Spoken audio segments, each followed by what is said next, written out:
اب آپ سے تہجد کی نماز کا طریقہ اور اس کی رکعت کے بارے میں جاننا چاہتا ہوں جی۔ تہجد کی نماز اور دوسری نماز میں کوئی فرق نہیں، نوافل ہیں۔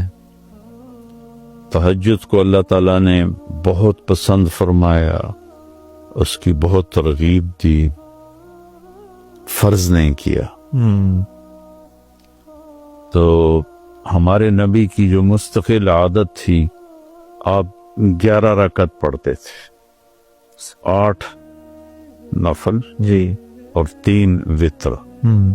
کبھی کبھی اس سے زیادہ ہوتی تھی، کبھی اس سے کم بھی ہو جاتی تھی، لیکن عام معمول تھا کہ آپ 11 رکعت تہجد پڑھتے تھے۔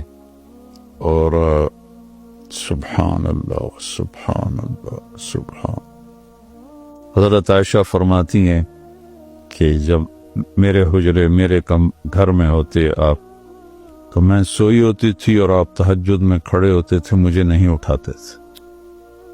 اور جب سجدے میں جاتے تھے تو لمبائی اتنی مختصر ہوتی تھی کہ میری ٹانگیں سامنے آتی تھیں، تو آپ میری ٹانگوں پہ ایسے ہاتھ لگاتے تھے، تو میں ٹانگیں ایسے پیچھے کر لیتی تھی، آپ سجدہ فرماتے تھے، کھڑے ہوتے تھے، میں پھر سیدھی کر لیتی تھی، تو اب لمبی رکعت پڑھتے تھے۔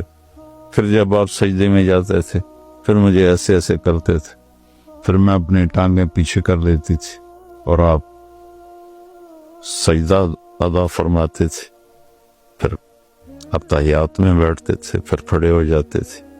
اور جب آپ نماز سے فارغ ہو جاتے تھے تہجد سے، تو پھر میں خود ہی اٹھ جاتی تھی، پھر مجھ سے پیار محبت کی باتیں فرماتے تھے۔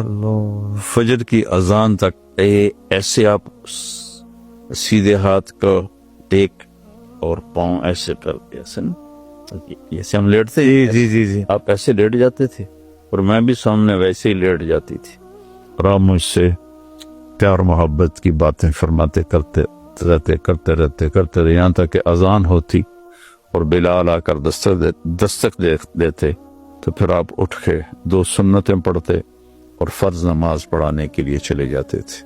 اللہ۔ تو یہ فرض نہیں ہے، اگر کوئی نہیں اٹھ سکتا رات کو پچھلے ٹائم، تو عشاء کے بعد اگر وہ 2 نفل بھی پڑھ لے گا ایکسٹرا، تو وہ تہجد گزار ہی شمار ہوگا۔